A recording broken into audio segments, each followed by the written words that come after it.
അസ്സലാമു അലൈക്കും വറഹ്മത്തുള്ളാഹി തആല വബറകാതുഹു. എപ്പോഴും പറയണ പോലെ തന്നെ ഇപ്പോഴും എനിക്ക് പറയാനുള്ളത്, ഈ പറയുന്ന വർത്താനം നിങ്ങൾ കേട്ടിട്ടില്ലെങ്കിൽ വന്നത് വെറുതെ ആവും. പ്രത്യേകിച്ച് പുതിയണ്ണമാരെ കൂടുള്ള ആളുകളും ഇത് കേൾക്കണം. ഫോണ് കുറച്ച് സമയം സൈലന്റ് ആക്കണം, അല്ലെങ്കിൽ ഓഫ് ആക്കി വെക്കണം കേട്ടോ. അല്ലാഹു സുബ്ഹാനഹു വ തആല ഈ ഒരുമിച്ചുള്ള അല്ലാഹു സ്വാലിഹായ അമലായി അല്ലാഹു സ്വീകരിക്കട്ടെ. നാളെ അവിടുത്തെ ജന്നാത്തുൽ ഫിർദൗസിൽ സ്വർഗ്ഗത്തിലേക്ക് അല്ലാഹു കടക്കാനുള്ള ഭാഗ്യം അല്ലാഹു നൽകട്ടെ. കറക്റ്റിന് ഈ കൂട്ടത്തിൽ വന്ന ആൾക്ക് വിശക്കുന്ന ആരെങ്കിലും ഉണ്ടോ? ചായ കുടിക്കാതെ ഓടി വന്നവരുണ്ടോ എന്ന് പറഞ്ഞാണ്. അവർക്കുള്ള ചായ കൊടുത്താൽ അത് ഇതൊക്കെ കിട്ടിയിട്ടില്ല. ചായ കിട്ടാത്ത ആരെങ്കിലും ഉണ്ടോ? അമ്മമാര് നേരം വഴി വന്ന് അവർക്ക് ചായ വിശന്നിട്ടൊന്നും ഇരിക്കണ്ട, ചായ കുടിച്ചോളി. ചായ ഉണ്ട് അവിടെ.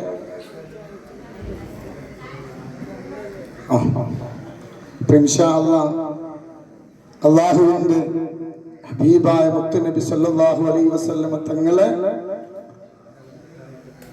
അതിമഹത്തായ അനുഗ്രഹം കൊണ്ട്, അവിടുത്തെ കാരുണ്യം കൊണ്ട് വീണ്ടും നൂറെ ഹബീബിന്റെ മുറ്റത്ത് ഇൻഷാ അല്ലാഹ്. പാവപ്പെട്ടവരല്ലോ നിങ്ങൾക്ക്, എന്റെ കുട്ടികളാ.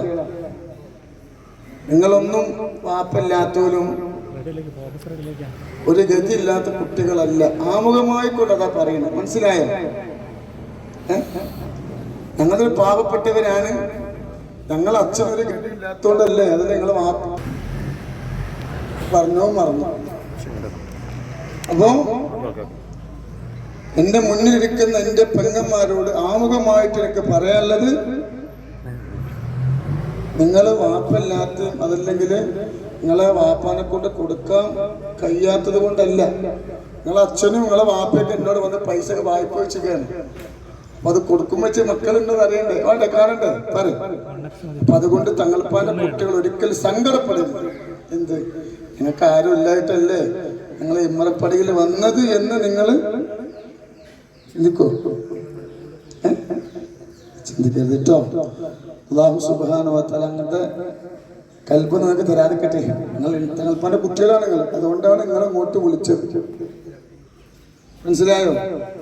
അപ്പോ നമുക്ക് കുറേ കാര്യങ്ങൾ ചർച്ച ചെയ്യാണ്ട്. തിരക്കുള്ളവരുണ്ടോ? എന്നെ കാണാൻ വരുന്ന ആൾക്കാർക്ക് തിരക്കുള്ള നീച്ചിക്കലുണ്ട്. എനിക്ക് തിരക്കുള്ള ആൾക്കാരുണ്ടായിരുന്നെങ്കിലും നോലുണ്ട് വേറെ പറഞ്ഞുവിടെ. അപ്പോ 20ഓളം പാവപ്പെട്ട പെൺകുട്ടികളെ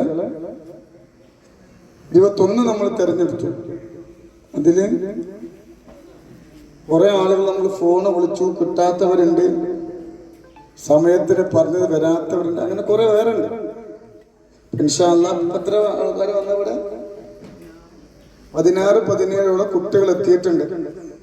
അപ്പൊ നമുക്ക് നിങ്ങളെ നിക്കാഹിന്റെ സമയം, മുഹൂർത്തത്തിന്റെ സമയം, താലി എവിടെ വെച്ച് കെട്ടണം, പുതിയാപ്പിളിന്റെ കൂടെ എത്ര ആൾക്കാർ വരും, പുതിയണ്ണിന്റെ കൂടെ എത്ര ആൾക്കാരുണ്ടാവും, മഹല്ല് കമ്മിറ്റി ആരൊക്കെ വരും എന്നുള്ള കുറെ ചർച്ചകൾ ചെയ്യുകയും, അത് കൂടാതെ ഇവിടുന്ന് തരുന്ന ഒരു ലെറ്റർ ഉണ്ട്. ആ ലെറ്ററിൽ സീല് വെച്ച് തരുക, കുറച്ച് കാര്യങ്ങളുണ്ട്. മനസ്സിലായോ? പിന്നെ അത് മാത്രമല്ല,